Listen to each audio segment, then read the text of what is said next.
Welcome to Luca and Miguel. Enjoy the video. You start by safeguarding data and preventing interruptions.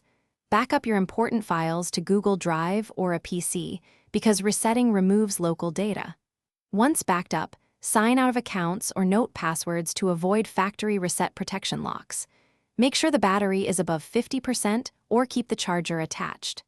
Now open Settings, go to Additional Settings, then back up and reset or search Reset, so you can reach the reset options and proceed with confidence.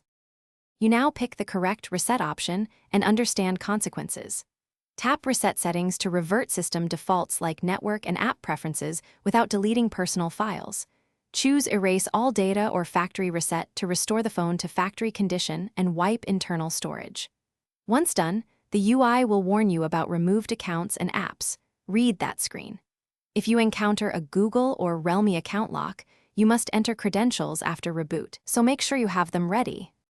You confirm the action, enter your PIN or password, and tap Erase or Reset. The device will reboot and begin wiping settings.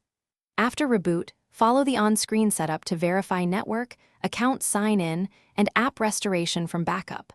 Make sure system settings are back to defaults and test Wi-Fi, Bluetooth, and sound.